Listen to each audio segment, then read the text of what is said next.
Okay, good morning everybody.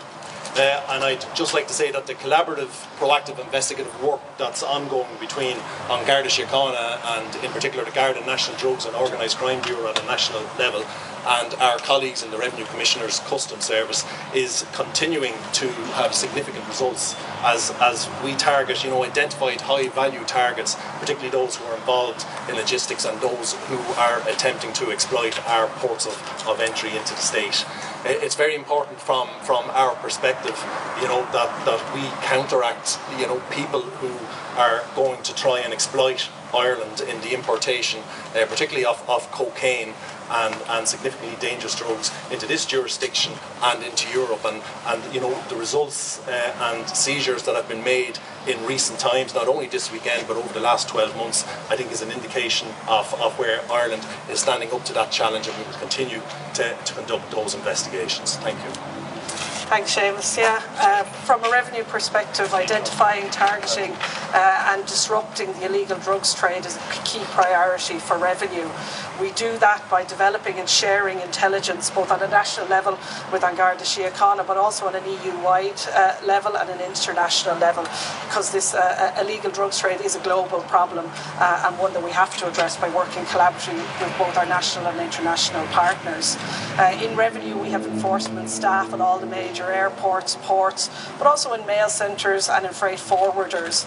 And the staff, along with our technology, including advanced analytics, our X-ray scanners, our detector dogs, allow us to disrupt the routes that the international crime gangs are using.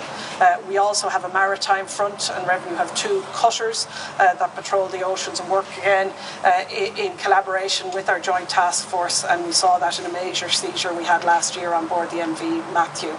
Results this year have been very good, and we've made some significant seizures, but these seizures are important in keeping product out of the country and out of the community, and we've all seen the devastating impact that such products can have on our society and on the community as a whole, and these seizures represent an important amount of product that now isn't on our streets and the devastation that can cause. So I think it's significant in terms of the work our teams do together. We can see that the crime gangs change their tactics, and we have to be agile in how we deploy our resources and how we work together in sharing and collaborating to make sure we can respond to those tactics. And I think, as Ruth has said, any occasion where significant quantities, in excess of millions of euros worth of cocaine is taken out of the actual industry that's not going to reach our communities, that's a very positive for I think any jurisdiction and any community. So it does have an effect.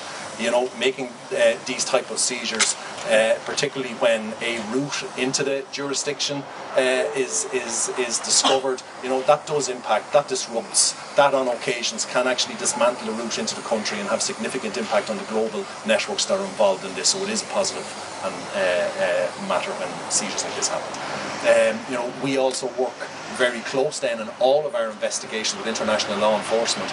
At the Garda National Drugs and Organised Crime Bureau, I can tell you there is no investigation that we're involved in that does not have an international nexus. And between our collaboration with Europol and Interpol, we have a liaison network now that's spread throughout the world, with particular emphasis in South America, particular emphasis as well in the Middle East, and we're in daily and regular contact with our colleagues in those jurisdictions and law enforcement in those jurisdictions.